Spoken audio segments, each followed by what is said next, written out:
Hey everyone, welcome back to Raising Unicorns by Harmon Brothers. And in today's episode, we share how you can effectively put your business ideas through the ringer to save money and time in the long run.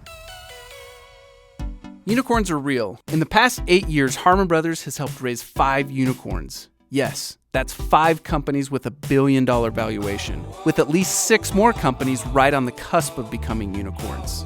Here on Raising Unicorns, we share the lessons we've learned to help you grow your business by tens or even hundreds of millions of dollars. It's time to start raising a unicorn of your own.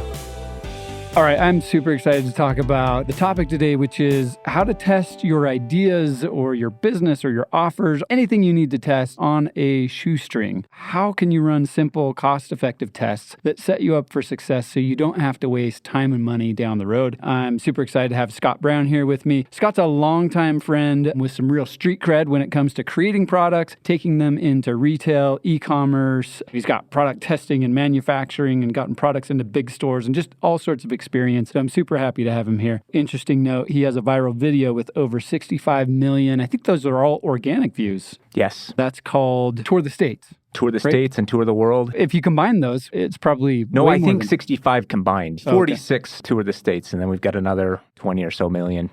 Tour the world. Awesome videos that if you have kids, they may have seen that video in school, or if you're young enough, then maybe you learned the States by watching that video. Kind of cool story behind that we'll probably have to get into another time. Then Scott is also working on a project right now called Paddle Smash. It's a game that I've played and loved. Hopefully you'll share some of those experiences with us as we talk about how to test and maybe how you've done some of that in a bit here. Nice to have you though, Scott. Nice to be here, Brett. Why don't we start this out with why we even want to talk about testing? What we have found with clients and even with some of our own advertising is that if you just jump into something based on your gut, things can get pretty expensive pretty quickly. We've come up with a number of tests at Harmon Brothers, not only in deciding how to actually message things, but also what things to advertise. We have actually, in Harmon Brothers history, used a lot of gut. We've honed that spidey sense or that sense of humor, whatever you would call it, that helps us to figure out what would be funny and also communicate the right message. It worked really, really well for us, especially in the early days when there was a lot of potential for video in particular to go viral. But as things have gotten more complicated, as algorithms have changed and become more complicated, we've had to figure out ways to rely, yes, still on gut, but also introduce data and testing, even focus groups into what we do so that we can be sure that when we're creating a campaign, which generally costs some money to get actors and production and all that kind of stuff, we minimize those costs in the front end instead of just jumping in just based on gut. Scott, I'm curious if you could tell us a little bit about a time that you've screwed up in the testing. What are some of the pitfalls? What did you learn from an experience like that where maybe you didn't test right or maybe you didn't test at all, and what resulted from that? The first one that comes to mind, and I forgive myself for this, it was the very early stage of my career. I had just joined a venture capital firm in Chicago called Sandbox Industries.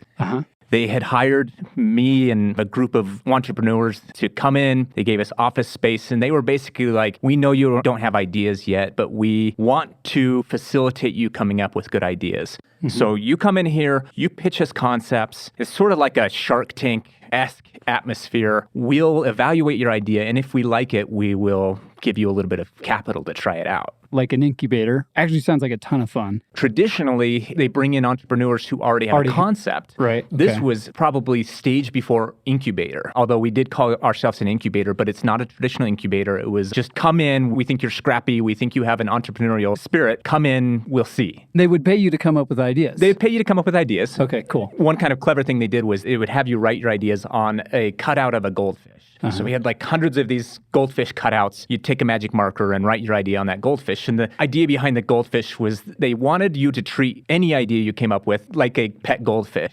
Because goldfish usually die? Because goldfish is a pet that if it died, it wouldn't be devastating. I love it. Okay. It wouldn't be devastating. And you may have listeners that love their goldfish, but I'd say on the whole, more tears have been shed over the loss of a pet dog than a pet goldfish. Yeah, probably true. We had these goldfish on the wall. We'd then pitch our concept out to this group, and the group would evaluate, and hopefully you'd get your idea greenlit. And if you did, you got a certain amount of money to go out and test it, kind of as cheaply as you could. So you had to come up with a minimum viable product that you could go out and test. test. And so this was my first test. Me, small group of co-founders, we got the money to open a kiosk for a brain health concept. So the pain point was baby boomers are afraid of their cognitive decline. Is there anything out there that can help them ward off cognitive decline like Alzheimer's and dementia? And we had come across a bunch of cool stuff and we were like, that's interesting. We didn't know about it. I'll bet most people don't know about it. If we were to aggregate that together into one spot, people might be interested. These are products that you guys are finding that kind of address this problem? It's all physical product, but it ranges from $400 computer software down to brain teasers that are maybe $15. Okay. A wide range of products, but we put them all into a kiosk at a mall in the suburbs of Chicago, thinking, all right, here is the cheapest viable way to test a brick and mortar concept with these ideas. And I would say this was an epic failure. Okay. So epic failure. 3 months we ran this kiosk, and I think in total we did less than $1,000. Really? I mean, the kiosk alone was $6,000 per month. So it was an epic failure. How many months did you run it for? 3 months. Okay. Yeah, summer of 2008.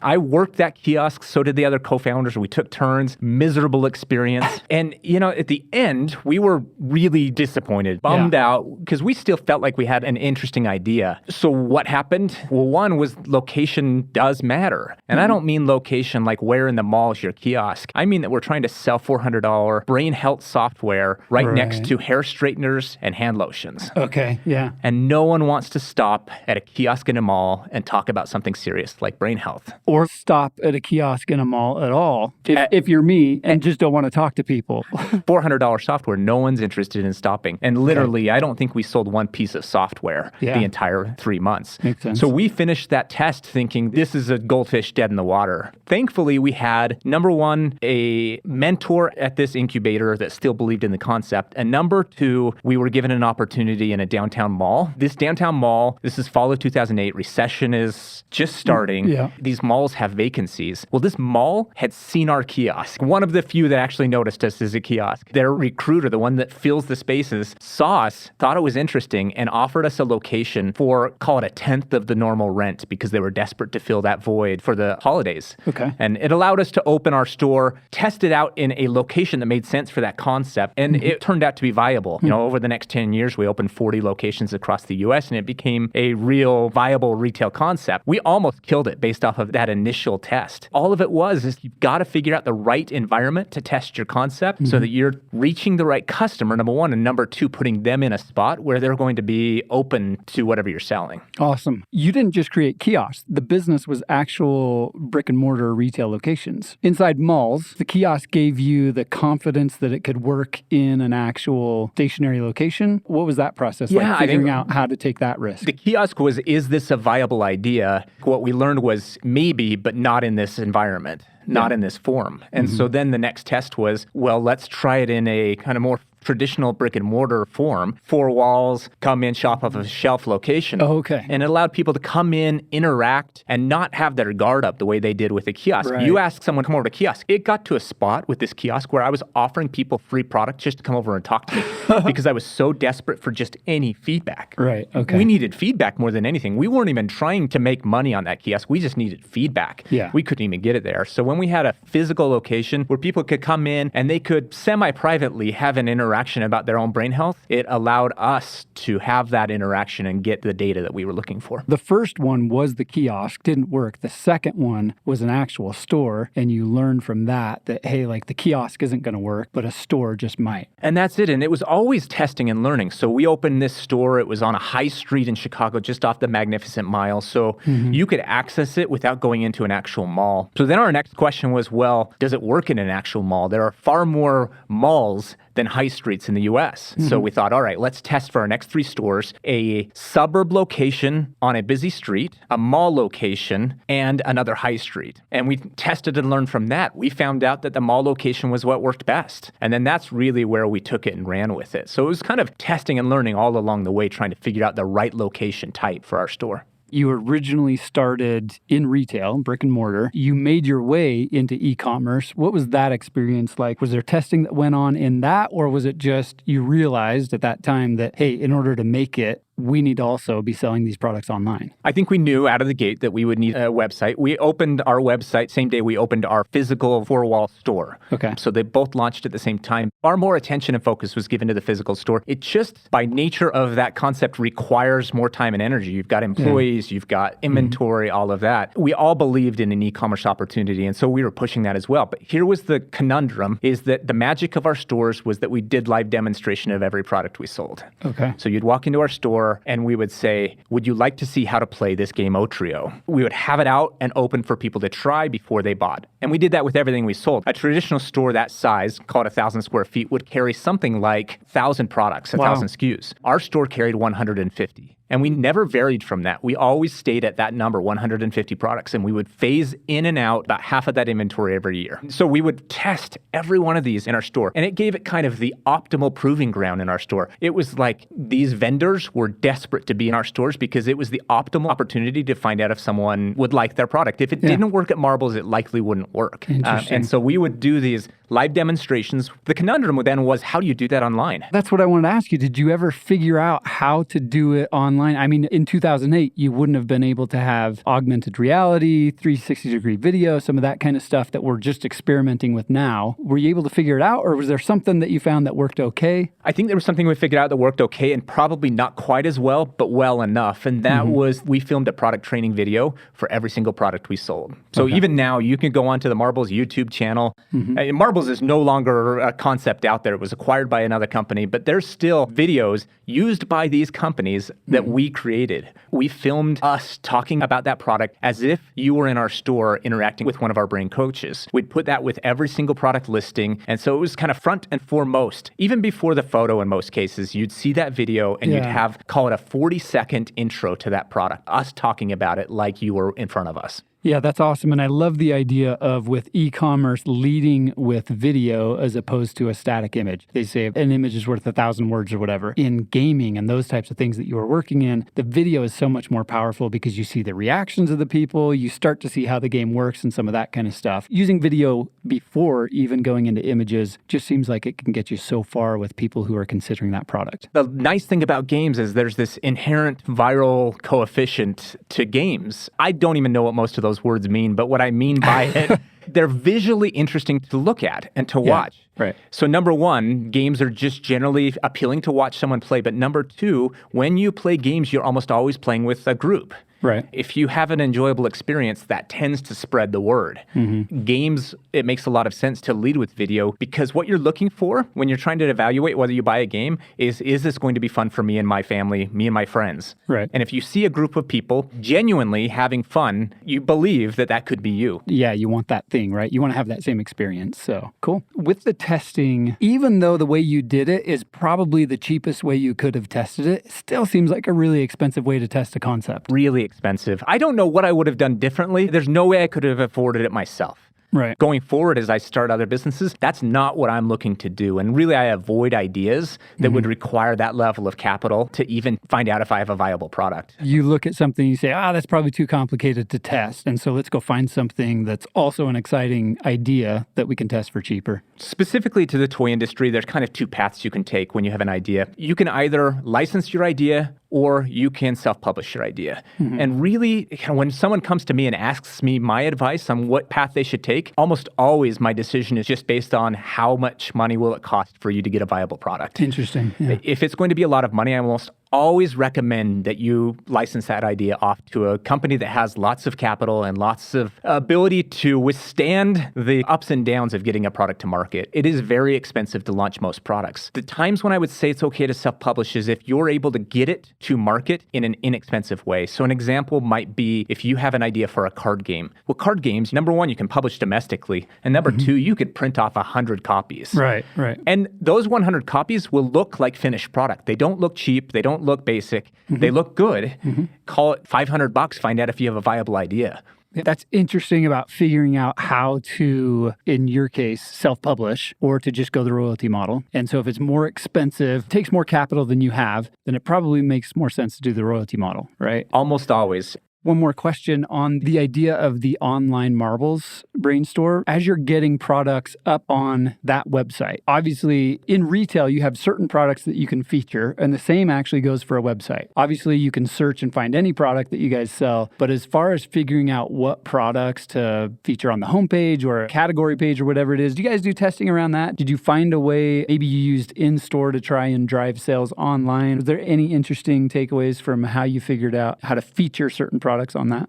As hard as brick and mortar stores were, they were actually a beautiful proving ground for what we should do on e-com. Like I said, our stores were final say. If something couldn't survive in our stores, it would not have survived on our website. Likely shouldn't even survive in the world, truly, because they were coddled in our store. We knew everything about these products and we gave it the best. And so we would look at those sales reports from our stores. I mean, we had that data every single day. We would know exactly what was selling and we would be able to in turn feature it on our website. We didn't hold ourselves to the same restrictions for quantity of SKUs on our website. In our stores, 150 products. On our website, we had well over 1,000 products. If you're taking out half of your inventory every year, you're losing some really great stuff. It just happens that way. But we felt that freshness in store was paramount. But on the website, that didn't matter as much because we were able to cycle through what we featured so often. We were able to take a lot of that stuff that had sold well in the past and continue to sell it on our website and take turns featuring that based off of what we were seeing in store. Tell me about your latest project and how you did the testing for Paddle Smash, because you've launched it at this point. We were talking before the podcast, you're selling on Amazon, you're selling through the website, been featured on TV and in Forbes article recently as well. So it seems like things at this point are really starting to take off. Tell us how you got, I guess, to this point from a testing perspective. Real quick background on how I even came across the product. So in my role at Marbles, I was in the seat where I was always taking incoming ideas,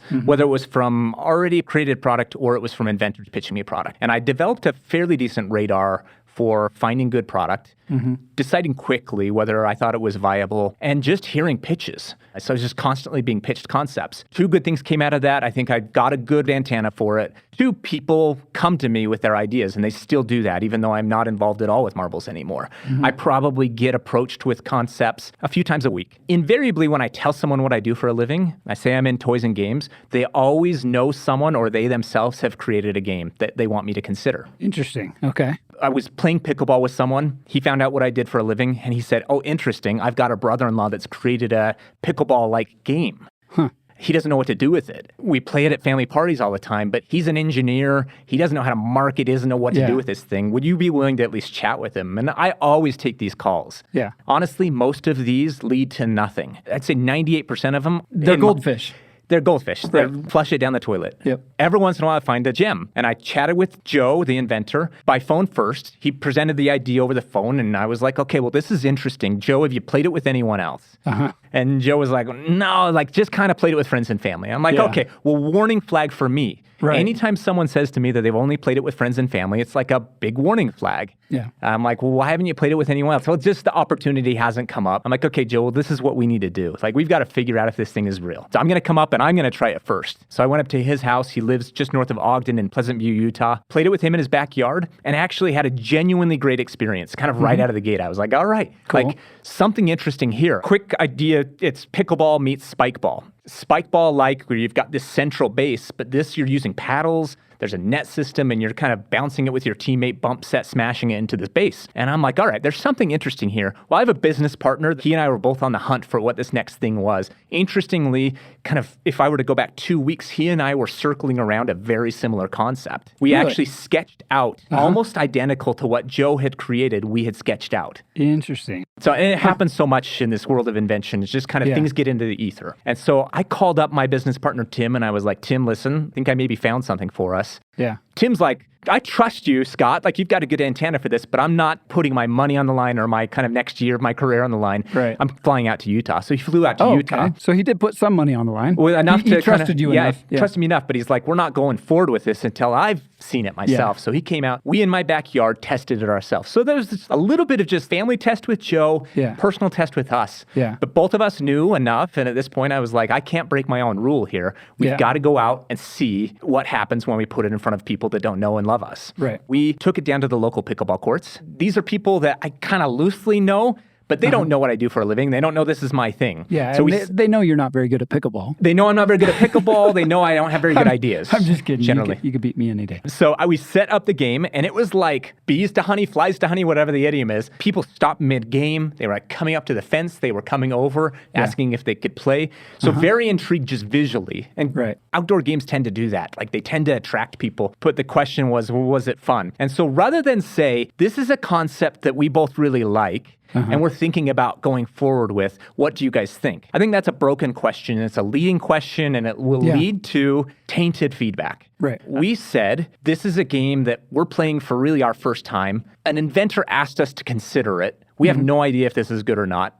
Help us figure out if this is any good. And I think the kind of magic of that is it just allows people to put down their fear of hurting your feelings and just play and let you know. And they did. Honestly, like we got some constructive feedback in that. Was it specific enough that you could incorporate into the game at this point? Was it more the kind of feedback like, it just doesn't look interesting to me? Like what kind of feedback did you get? Yeah, the biggest feedback that we heard over and over was they liked the idea, but it looked too big and heavy for it to be something that they would like to buy themselves. They can go to pickleball courts if they want to play pickleball. What we're offering is a portable pickleball experience. For it to be a portable pickleball experience, you better be able to fit it in the trunk of your car. In the inventor's prototype, it was probably 50 pounds. It was it was gigantic. Way too heavy to carry, way too big to be viable on a retail shelf too, and we knew this. And so we kind of took that feedback as, all right, for this to be viable, we need it to be able to be small enough that people can carry it and that they can easily put it into their car. So that was our goal out of the gate based off of that feedback was we need to create a product. And so we immediately started thinking, well, this base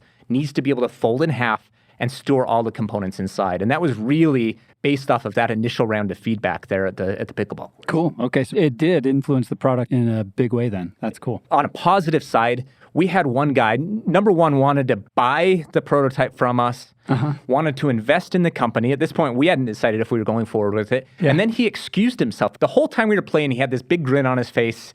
He was like giddy about it. And then he excused himself and didn't tell us why. And we're like, all right, well, whatever. 15 minutes later, he comes back with his son. And he's like, I had to go get Dylan. I had to show Dylan this game. Cool. And we're like, okay, so interesting. Number one, it's got that inherent viral coefficient that we're talking about. If you see it, do you want to tell someone else about it?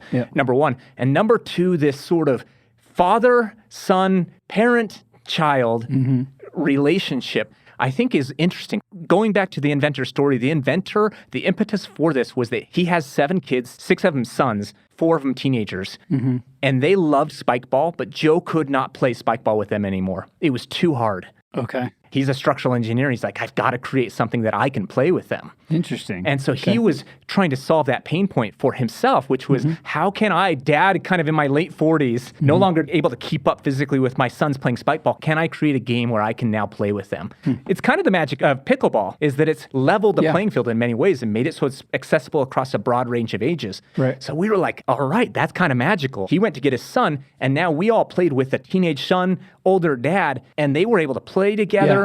They kind of trash talked each other, like bonded in kind of a way that dads and sons do. And we're like, all right, that's kind of magical. Can we kind of take that and have that be part of what we think of as our core audience? So that's really interesting because I was playing it last weekend with a couple of neighbors, and one of my neighbor's son came riding his bike back. He's, 16, 17 years old. He jumped off his bike, wanted to get in and play with us, and he did. We played for almost 2 hours. Everybody had to learn how to play it, and then once we got going, we had so much fun. And it was a father and a son and a couple of neighbors. The wives came out and we're kind of watching. It was really fun, and I think that's what games do. And I think what you're saying with this whole testing thing is when that sort of thing starts to happen, when you see people who are basically giving their honest opinion by participating voluntarily in something rather than responding to the questions in a focus group or something like that, that's when you know you've got a winner as far as your testing goes, right? I mean, I think so. I think we put that product in its natural environment and allowed people to play it the way they naturally would ultimately. And then we got to see some of that reaction. And I'd say we're still so early in this that we don't know, but our hope is that that thing that we saw, that little small sample, is actually indicative of what it will look like on a grander scale. Yeah, that's interesting, especially from a marketing standpoint, because I think you're looking at this point, how do we get more people playing this so that more people can see it? It'll be interesting to see how video plays a role in that versus how just getting this in the hands of some people on the beach or out in a field, what kind of effect that has. I think so. I mean, I think at this stage, we're just so desperate to get it out there. Yeah. We're like sending free samples out to people. Yeah. We had one lady reach out and she's like, listen, I know I don't have very many followers, but I have a very active cul-de-sac. Can you send me a free sample? And I promise live in to a play cul-de-sac. it. This game works in cul-de-sacs. It works in She's cul-de-sacs. right. Send She's her right. one. Yeah, we haven't, but I believe her. One kind of fun anecdote is that I set this up at a local festival in Alpine, Utah. I just had it out. We didn't have a booth or anything. I just had it out to play. I know of a couple of people that purchased based off of just playing with me there. One is in Highland, Utah. I've just sort of tracked this. So he buys it. A few weeks later, he sends me a video of him playing it on a houseboat in Lake Powell. And I'm like, that's great. Can I use that content on my social media? He's like, of course. So great, we've got user-generated content. That's lovely. Right. Yep. But number two, his friends and family see this video because he's sending them links of our social media posts. And it starts to spread within his community of kind of neighbors and community of friends and family. Right. He is solely responsible for selling 10 more units just amazing. based off of that. He's like, hey, Scott, can I have a discount code that I can share with my friends and family? Well, yeah definitely.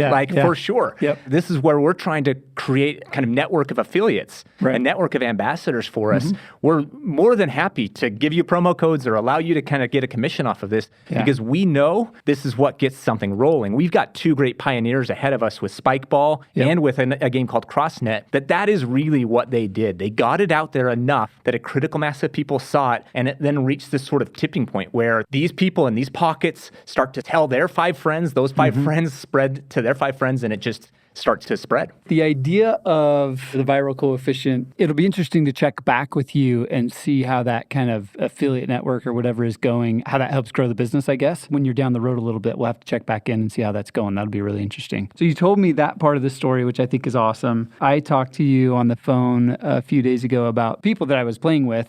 We're already thinking of people that they thought would love the game. And we were talking about that. We're like, oh yeah, like Shane would love this. We just got to tell his wife about it. She'll get it for him for his birthday or whatever, right? And so I think, again, when you see those types of things where people are so excited about a product, that's when you know you've got a winner. At that point, you can start to invest more into it. It gives you more confidence in your, not just your marketing dollars, but in the business in general. There's different ways to grow a business depending on the capital that you have, like you said earlier, and also kind of the appetite for risk. Having a bunch of clues like that in these testing experiences that you have had probably gives you more confidence to invest in different areas, right? As far as growing the business. Definitely feel more confidence. I think we are definitely in the test and learn phase of this business. As we were developing it, honestly, our hope was to launch it this previous spring. And at this point, I have created, I think, 170 products. Wow. You'd think at this point I would know that there's always stuff that goes wrong in the process, and stuff did. You know, it's just hard to make product. It was hard to make this product. The biggest hiccup here was making a base that bounced properly but wasn't 50 pounds.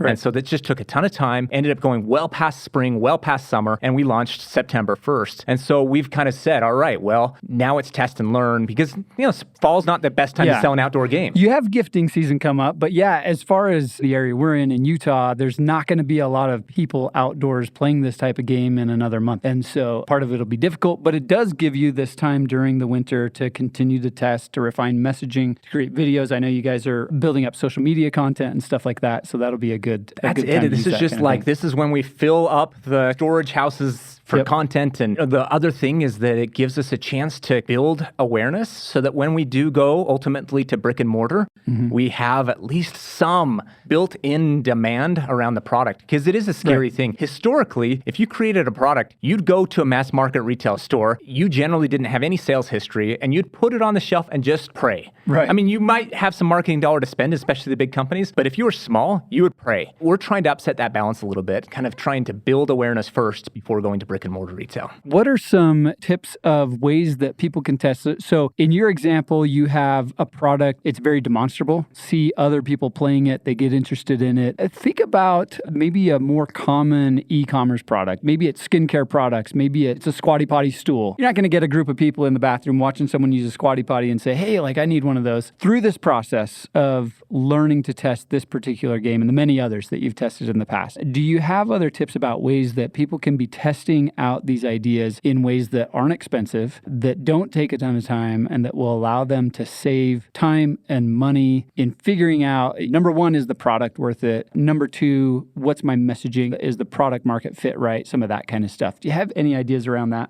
You actually recommended a great book to me recently called The Mom Test. Yes, great book. Rob Fitzpatrick. I think he has great tips. I would actually recommend this to anyone looking to get some insights into how to run good tests and ask good questions. So I think it all comes back to the question. The premise of the book is if you ask your mom if she likes your idea, mom's going to always say she likes your idea. Right. Mom loves you. Mom doesn't want to hurt your feelings. Right. And I think that generally applies to most human beings. Mom's the best example of it. Yeah, she gets the bad rap for just loving everything, but yeah. Yeah, but I think no one likes to say mean things to you about your idea, or generally most people don't. I'll give this caveat. This is a very hard thing to do. I even experienced this. I knew all of this. I had read the Mom Test. I had experienced being on the receiving end of 1,000 pitches where people did this incorrectly, telling me that their friends and family loved it. And still, I had fallen in love with Paddle Smash before I took it down to those pickleball courts. Right, yeah. At that point, I was like, I am in. Right. People better like this thing. Yeah. And so I really had to resist not asking leading questions. But for me, in that situation, it was telling him it wasn't my idea. But I think there are a bunch of other really good ways to do this. You don't ask them questions about your product. You ask them questions about their life. Mm-hmm. And I think you get really good and valuable insights around whether or not your product is solving a real problem for them. I know you like root beer.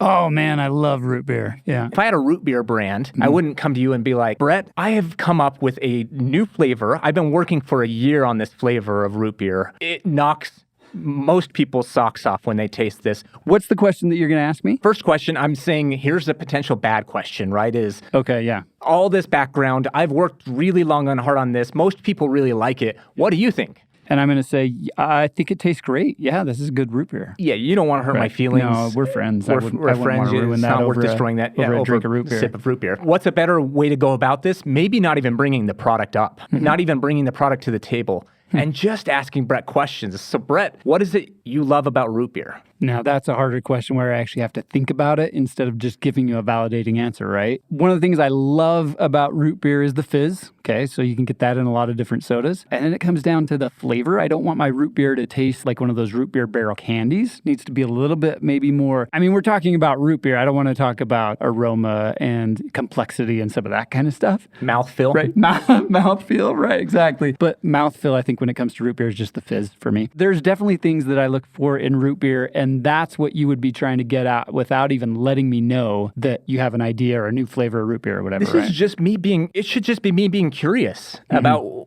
you.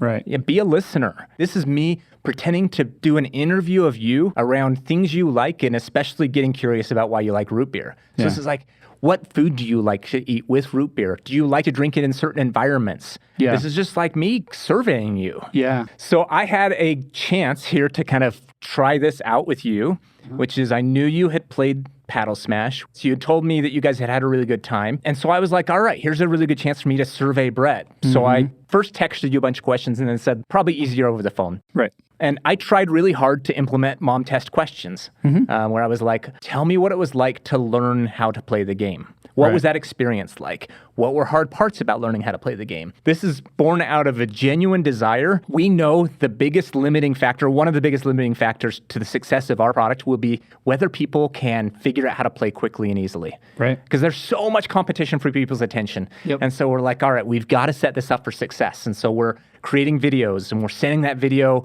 with the kind of shopping notifications. When people are getting it delivered, they'll get served that video as well. Wanted to know from you, Brett, what was that experience like? What was hard about it? What was good about it? You told me that you couldn't pull up the video because of internet issues, and so you had to read the instructions. You had to read them through a couple of times. All of these are warning signals for me. I'm like, all right, so we need to figure out a way to get maybe a GIF version of some of the basics so that you don't have to have strong internet potentially to kind of see those. Right.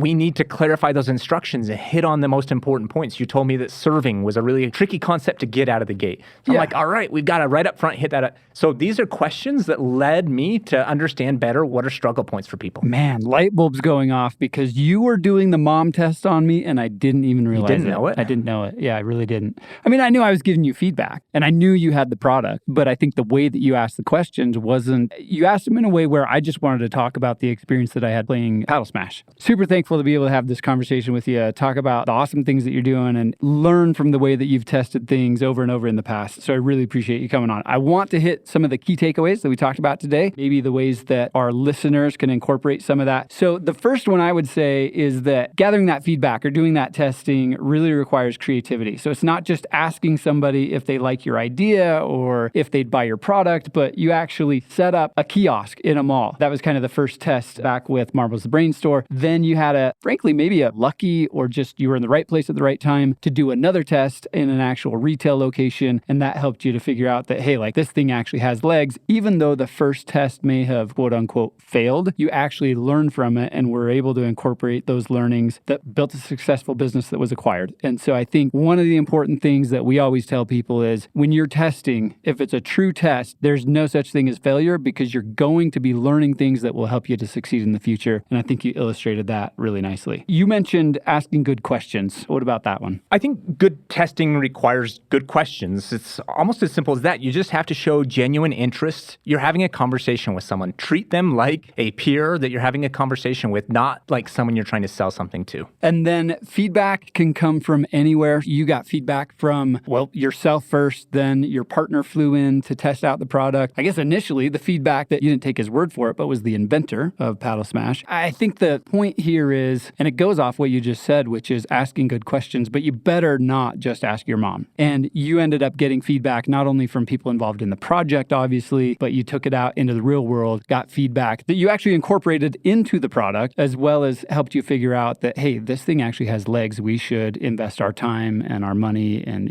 our effort into that. So I thought that was great as well. And then one other thing, if you can just hit it, I loved what you said early on about goldfish and kind of that concept. I think we just inherently fall in love with our ideas really quickly. And it's not even always because we love the idea. We love that it's our idea. And so sometimes we just start to dig our heels in really quickly and really early. And having the mentality that your idea is like a goldfish, something that if had to flush it down the toilet, you would not be devastated. You might be a little sad, but you wouldn't be devastated. You kind of have to treat it that way, especially in the early stages. Certainly, you should be passionate. Certainly, as it gets farther along, you should be less willing to flush it down the toilet. But in those early stages, it allows you to be more flexible and more open to feedback and more willing to pivot and change if needed. Scott, thanks for coming. It's been a great conversation. Really appreciate it. Some fantastic points on testing and kind of figuring this thing out. I'm super excited about Paddle Smash. People can go to paddlesmash.com to check that game out. And then obviously, as far as testing and learning more about the way that we do that, you can always email us, podcast@harmonbrothers.com. You can check out our courses in Harmon Brothers University. And again, Scott, thanks for coming. It's been a great conversation and wish you the best of luck. Thanks, Brett. Tired of playing catch up on your marketing approach? Plan your whole year of ad content with our video strategy in a day. The Harmon Brothers are known for their ad work with Lumi, Purple, and Skull Shaver. And now we're offering a 20-minute video that helps you strategize your best profit-pushing ad research, messaging, and testing for free. Because a win for great businesses is a win for all of us. Go to harmonbrothers.com/video strategy to save future you a lot of stress with no pitch and nothing to buy.